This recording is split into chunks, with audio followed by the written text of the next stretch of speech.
Hello viewers, আশা করি সবাই অনেক অনেক ভালো আছেন। তো আজকের ভিডিওটি মূলত আমরা যারা হোয়াটসঅ্যাপ ব্যবহার করি, বিশেষ করে আপনারা যারা নতুন আছেন, হোয়াটসঅ্যাপের মাধ্যমে ভিডিও বা অন্যান্য কোনো ফাইল আদান প্রদান করে থাকেন। তো আমরা হোয়াটসঅ্যাপে সেই ফাইলগুলো যখন আমরা আদান প্রদান করি, তখন দেখা যায় যে ফাইলগুলোর অরিজিনাল যে ফাইলগুলো আমরা সেন্ড করি, সেন্ড করার পরে যে যার কাছে আমরা পাঠাই তার কাছে গিয়ে দেখা যায় যে তার রেজলিউশন কিন্তু অনেক খারাপ হয়ে যায়, বিশেষ করে ভিডিও এবং অরিজিনাল ফাইল অনেকে পাঠাতে কিন্তু সমস্যায় পড়েন। তো এই বিষয়টি আমরা আজকে একটু দেখতে চাচ্ছি। তো চলুন শুরু করা যাক। তো আমরা কম্পিউটারের মাধ্যমে যদি দেখাতে চাই, কম্পিউটারে যারা হোয়াটসঅ্যাপে যারা ফাইল আদান প্রদান করেন, তো এটি আমার কম্পিউটার, আমার একটি ইন্টারনেটের ব্রাউজার, এখানে আমার যে হোয়াটসঅ্যাপ সেটি এখানে আমি খুলে রেখেছি। তো এখান থেকে আমরা যদি সাধারণত কোনো ফাইল যদি পাঠাই, আমরা সবাই জানি যে এখান থেকে যে প্লাস যে অ্যাটাচের যে আইকন রয়েছে, এখানে যদি আমরা ক্লিক করি, ক্লিক করার পরে ফটোজ অ্যান্ড ভিডিও, এখানে ক্লিক করার পরে আমরা আমাদের যে ভিডিও, সেই ভিডিওগুলো কিন্তু আমরা এখান থেকে কিন্তু এভাবে কিন্তু পাঠিয়ে থাকি।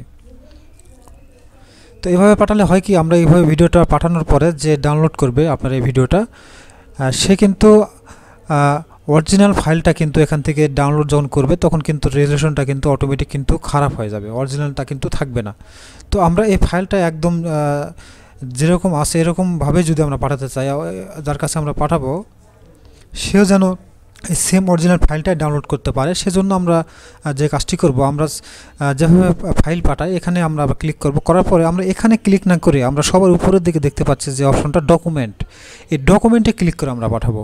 তো এই ডকুমেন্টে ক্লিক করে আমরা যদি কোনো ফাইল যদি এখান থেকে সিলেক্ট করে যদি এখান থেকে যদি পাঠাই, তাহলে কিন্তু যে অরিজিনাল ফাইলটা, সেই অরিজিনাল ফাইলটা কিন্তু সেখানে চলে যাবে এবং আমরা যার কাছে পাঠাচ্ছি সে যদি ফাইলটা ডাউনলোড করে, আমরা সেই অরিজিনাল ফাইলটা কিন্তু সেখান থেকে কিন্তু ডাউনলোড করে নিতে পারবে।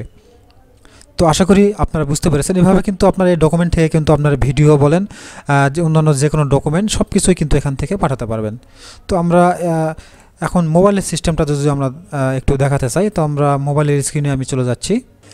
তো আপনারা দেখতে পাচ্ছেন আমরা কিন্তু আমাদের মোবাইলের যে স্ক্রিন সেটাতে কিন্তু চলে এসেছি। তো এখান থেকে আমি জাস্ট আমাদের যে হোয়াটসঅ্যাপ যেটি রয়েছে, সেই হোয়াটসঅ্যাপে জাস্ট একটা আমি ট্যাপ করে দিলাম। দেওয়ার পরে আমরা এখান থেকে যদি দেখাই আমরা যে ফাইলটা পাঠাবো, আমাদের হোয়াটসঅ্যাপে ফাইল পাঠানোর জন্য আপনারা সবাই জানেন যে নিচে যেখানে যে আইকনটা দেখতে পাচ্ছেন, এখান থেকে আমরা কিন্তু ফাইল পাঠিয়ে থাকি। তো এখানে জাস্ট আমি একটা ক্লিক করলাম, করার পরে আমরা কি করি, আমরা গ্যালারি থেকে বা আমাদের যে অন্যান্য যে অপশনগুলো রয়েছে অডিও, সেখান থেকে কিন্তু আমরা ফাইলগুলো আমরা কিন্তু পাঠাই। তো এখান থেকে গ্যালারিতে ক্লিক করে আমরা যদি যে কোনো ভিডিও বা কোনো কিছু যদি আমরা এখান থেকে যদি আমরা পাঠাই, তাহলে কিন্তু সেই ফাইলটা কিন্তু আমাদের অরিজিনালভাবে কিন্তু যাবে না।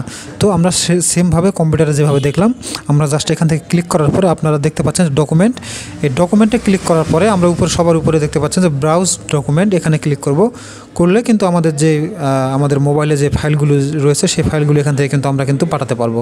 তো এখান থেকে যে কোনো ফাইল আপনারা কিন্তু সহজে অরিজিনালভাবে কিন্তু পাঠাতে পারবেন। আপনারা ইমেজ বলেন, ভিডিও বলেন, যে কোনো ফাইল বলেন, এখান থেকে যদি একটা সিলেক্ট করে আমি পাঠাই, ছোটো এমবির একটা ফাইল, এটা যদি আমি দেই, তো এখান থেকে উপরে দেখতে পাচ্ছেন যে সিলেক্ট, এখানে ক্লিক করে যদি দেওয়ার পর এখান থেকে জাস্ট সবুজ আইকনটাতে যদি আমরা ক্লিক করি, তাহলে কিন্তু আমাদের যে অরিজিনাল যে ফাইলটা, সেই ফাইলটা কিন্তু এখান থেকে আমাদের চলে যাবে।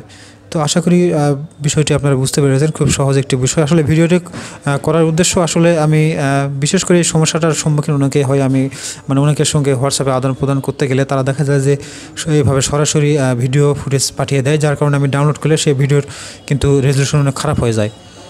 যার জন্য মনে করলাম হয়তো অনেকে জানেন না, যার জন্য আজকের এই ভিডিওটি করা। তো আপনাদের যদি কারো ভিডিওটি উপকারে আসে, অবশ্যই কমেন্ট করে জানাবেন। ধন্যবাদ সবাইকে।